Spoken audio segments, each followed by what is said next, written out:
Oh, happy Sunday, boys and girls. It's good to see you all again. I hope you all got to tune into the podcast because unfortunately, social media doesn't allow me to play copyrighted music.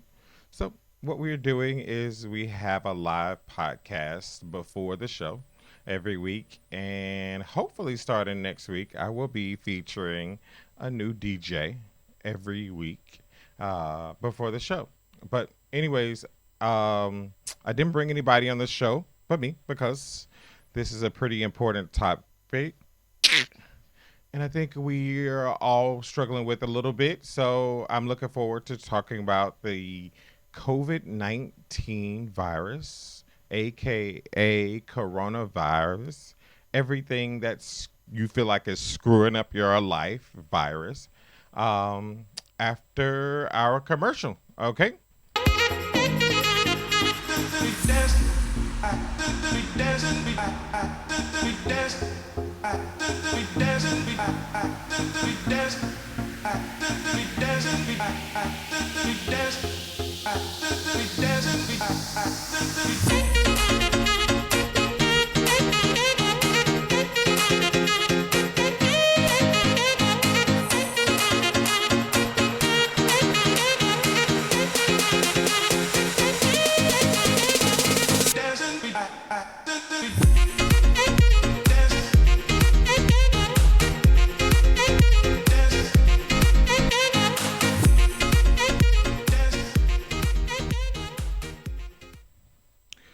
All right. So before we jump into the topic, I got a lot of great news to report.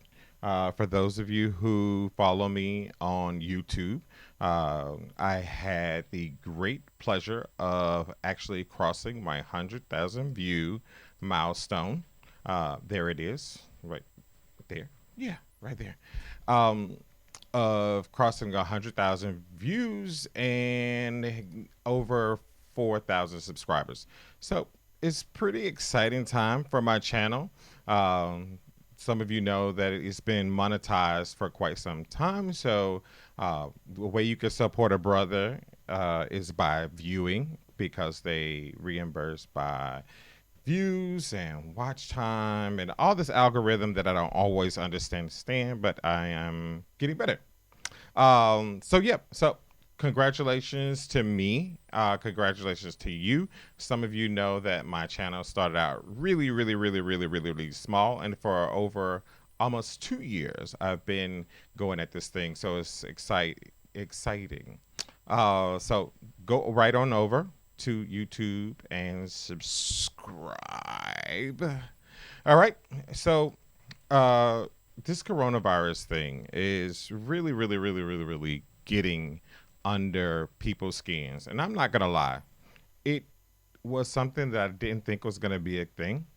At first, I just like, oh, it's groupthink, and people are just gonna go crazy, and but it's gonna go away in a couple of weeks. The reality is, this isn't going away in a couple of weeks. This was me a couple of nights ago. The reality is really setting in, guys. That we're going to be living through something that will change our lives forever and ever and ever and ever. Um, and that's just the reality of it. Sorry, I'm looking. I don't know why Facebook did this. Um, but it changed up the way I could view people's comments. So what are you going through is kind of what I want to hear about. I mean, we've had some people write into the show. Thank you so much. About how we're all struggling with this, or some of us are doing really well. I had one viewer, a friend who's a very introverted person, was honest and said, "This is perfect for me. It encourages me to be at home, and I don't feel like the oddball out. So I think that that's an amazing thing. But for those of us who are very social, I consider myself an extrovert. This is a very difficult time. I was watching Channel One News when they were talking about no one of the producers or one of the girls who is an anchor woman uh, talked about the fact of community. And the truth is, we've been really encouraging this idea of community, and recreating what that picture looks like can be tough. One viewer says that she's really really struggling with it. You can check it out on the page. So I'm not like sharing something that somebody shared to me in confidence. Her fear is dying at home and that nobody will come and check on them. The truth is, there are elderly people who live alone who nobody checks on. It's even more so evident here in New York City, where this show is broadcasting from, where I live most of the time. Um, and that's just the reality of it all. Like, who is checking on who? So that was the whole goal of this show. Um, Pat, thanks for joining in. Candace, thank you, thank you, thank you, thank you. I really appreciate it. So, one of the important things is that we need to start checking up on each other.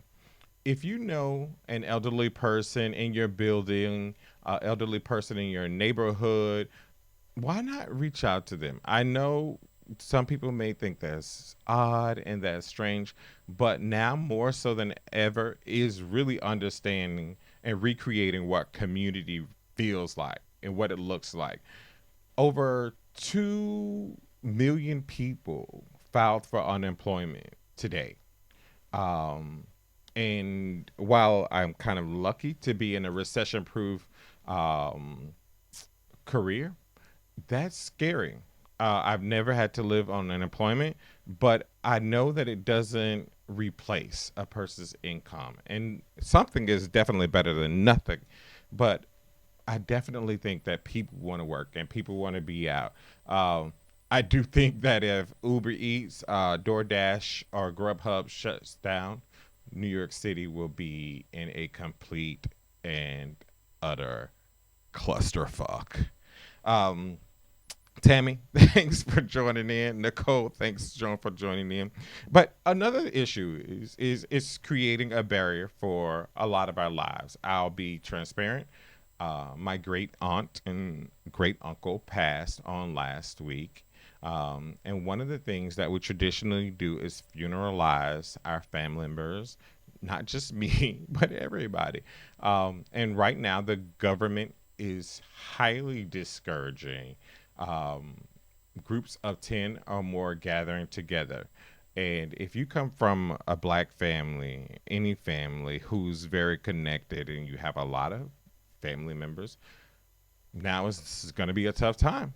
I mean, how do you funeralize family members, get 50 to 100 family members together in a church, which they are closing and mandating to be closed, and deal with those emotions and that grief?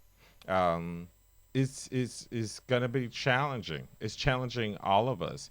Working in the hospital, patients' families aren't allowed to come visit at this time. Rehab facilities, aka nursing homes, which is not the nice and pretty term of it, but our vulnerable elderly are there and they need to be protected. But at the same time, don't you want to see your grand or your grandfather? I mean, it's really, really, really struggling. I just want to hear from people what they think about how you're coping with it, because some of us are doing well, some of us are doing great, and some of us are really, really, really, really, really, really, really, really struggling. Just in case you haven't checked out my Instagram, you can check it out. That's me. Again, more pictures right now. Just the reality of these masks we're running out of, these gowns we're running out of, and everything. So, my Instagram is things that I try to post healthy information about what we can do to bond together, what you could do for your own mental health. Governor Cuomo was down in New York City the other day, and he talked publicly about his disappointment in New York Cityers, and he felt that we weren't taking it seriously. I mean, Governor, I agree. Yes, it is a really, really, really, really tough time for people, and that they should just get it. But we all cope with things differently. Some people's are like, it's not real, or it's not going to happen to me. I'll be honest. I cared for 20-year-olds, 30-year-olds, 40-year-olds so far who we think may be affected or infected with coronavirus, and it can happen to you. So let's get together and let's figure this thing out. What else? So we got Sandra. Oh yes, Sandra. Thanks. I don't want to die at home. Or there's the health department coming to do the test. When are we going to start testing in pretty much black neighborhoods? Which is a true question, because we know that uh, neighborhoods of color are considered underserved for a particular reason. Are these tests really truly going to come to those particular neighborhoods? So that's one of her concerns. Salida, thank you, thank you, thank you. I appreciate that. Yes, healthcare workers, grocery store workers, those of us who aren't fortunate enough to work from home, that touch people's lives in a different way, don't get the joy of being working from home. So that's the reality. But thank you so much. Uh, Doris says she's enjoying life as God wants her to enjoy. Thanks for everything. Janet, I'm coping with it very well. I'm old school and I ain't trying to get sick. If the governor of Alabama shuts the state down, that means there's no cure for this virus. Common sense. Stay at home if you can. Thanks for putting your health on the line. Thank you, Doris. I appreciate it. I'm sorry. That came from Janet. Ah, sorry, Janet. But yeah, thank you. I appreciate that. We don't get that choice. That's just the reality of it. Is Yvonne says God bless. Who else? We got a lot of people who had encouraging words to say for our healthcare professionals. Thank you for all your healthcare workers, um, thanking all healthcare workers. I really appreciate that. That's dope. That we're really getting out there. One of the things that I was watching online on television, and they were talking about how this virus is kind of really not very different from really a lot of times where we have a healthcare crisis.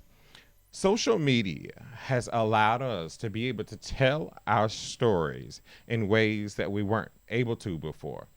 And so people are taken to social media. They're letting individuals know about what life is like for us. And I think that it's even better. You can possibly check out my blog where I talk about healthcare professionals' use of social media and why it's so incredibly important. Um, who else? Lynn. Yes, thanks so much. But I mean, yeah. Who else? Sorry, I want to catch everybody.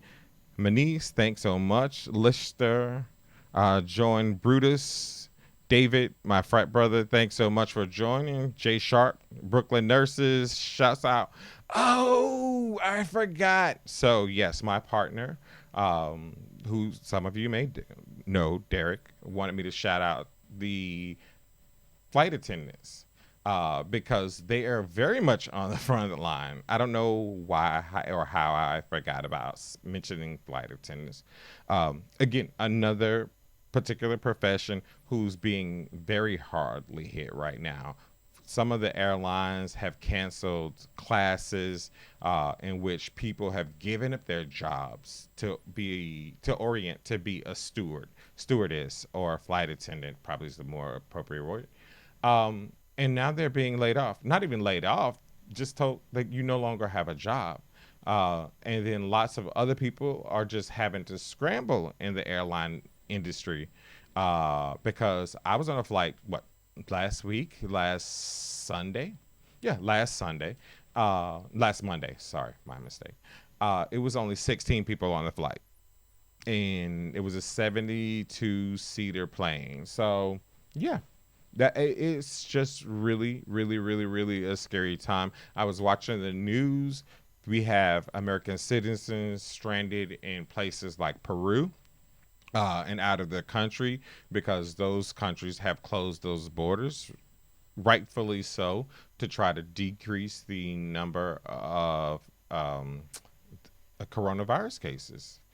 Joanne, thanks. We appreciate you, Nurses Rock. I really appreciate that, cuz. I love it. Donna, Pop, what are you guys doing? Well, see, a lot of you guys, let's be honest, are nurses. So you get it, because you don't get to not go to work. For those of you who aren't Blake Smith, so, and I just shout out to my boy Blake. But yeah, you got to go out and you got to see it. So I would love to know what you guys are seeing and what you guys are doing. Because my best friend, Ricky Love, shouts out to Ricky. I love one of the things that he's done is so he has created a social distancing walking group. So they recognize and follow the rule of having so many feet apart or such distance between each other, but it is a regular organized thing. To get out of the house, to get away from the mundane life of staring at four walls and the cabin fever, because it can feel like it's closing in on you. So I think people like that who are creating groups like that and families like that in a time where we have this great need is going to be um, dope. Kimani, keep Christ in this crisis. Christ is the epicenter of our faith. Imani, you are 100% right, and I think that um, we, well, if y'all saw my episode a couple of weeks ago where we talked about religion, I think people are really scared and nervous to talk about faith, and you're very right. We got to be open, we got to be honest about the things that strengthen us, because you never know what may help somebody else. I love the fact, again, social media, that we're going live and people are sharing their lives. Hamid, one of the lessons of this virus is for us to look out for each other, because just it doesn't because it doesn't discriminate. We should start to put aside our prejudices, wow, and embrace each other. What we individually do truly is for the common good. Yeah, that's dope. That's dope. I mean, I like that. It doesn't discriminate. And I know there was this big social media circus, and people are like, "Oh, look at the number of cases in European countries and the number of cases in African countries. Maybe black people or people of color don't get this." And what we realize is that that's just absolutely insanity. But I think also people wanted a sense of humor. And some of it people really truly believed in. It doesn't discriminate. Whether you're poor, whether you're rich, I mean, anybody knows Idris Elba has tested positive. We've had senators test positive. Our vice president has tested positive. And while they don't show symptoms, they could potentially be carriers. And again, these people have money. So whether you're rich or whether you're poor, is going to be dope. Yes, Ricky. Can we start calling it physical distancing? Hmm. I mean, I think that's a real option. Physical distancing versus distancing. I think it's a rather semantics, right? Because I think that people mm, may feel, yeah, it may change the way that we're able to deal with it, because with social distancing, I mean, in and of itself, just to me, I feel alone. Elizabeth, yes, Hamid's message is 100% on point. 100. I can't agree with you guys more. But what are you doing as a solution? I know that some people are like, yeah, hey, I'm loving being at home, working from home, but the kids are at home. And that's a really, really, really, really stressful time. I would pull up a friend's social media recently where she is homeschooling her kids, and that's a lot. As a single mom, she's already probably stretched caring for three children. And now she has to feed them during the day, figure out who can babysit them while she goes to work because she is a frontline worker. She's a nurse. She doesn't have the ability to say, okay, I'm going to be at home and they're at home and we're going to be together. No, she has to go save lives. She has to go care for people. Elizabeth says, I'm so tired of young folks thinking they're immune. I had to school my twins. A kid in the high school locally tested positive. Yeah. I mean, we do think we're immune, Elizabeth, and I agree. And I love the fact that I got to talk about the beginning of the show about caring for a 20-year-old who are 30 and a 30-year-old who are tested positive and being very sick. um it's just the reality of it at all. Nobody's immune from it. I mean, yes, I think that there are people who carry antibodies and they are not going to get sick. But another part of this is that this is mutating. I don't know. So thanks, Elizabeth. I really appreciate that. um Paul, thanks for joining in, and I appreciate you guys. Let me turn over to, I have to do this. So Jonesy, thanks. Sexy P, Lachey, yes, definitely. Um, I mean, so yeah. Hey, like I said, some of the most important things is check on our elderly, even if you don't know them. If they live in your building, they live next door to you, you never really know what they're experiencing. Be mindful of how you carry yourself. For those of us who have no choice but to go out, I think tonight after 8 o'clock, we will no longer have things open. So all non-essential employees, I think 75% or 100%. Governor Cuomo says they have to work from home. The essential employees include flight attendants, nurses, my cousin who works at a dental office, because the reality is people having emergencies, nurses, doctors, those in the hospital. We don't get to have that choice. So, but we also need to be mindful that we could be carriers. Okay. So check it out. Anyways, I love you guys. You have been super duper amazing. Again, don't forget to subscribe to my channel. And yeah, hey, I'm going to be covering more of this topic on my social media. You can check out my Instagram, and I'll be posting stuff about it. All right. I love you guys. You are amazing. And take care of yourself. Take very good care. All right.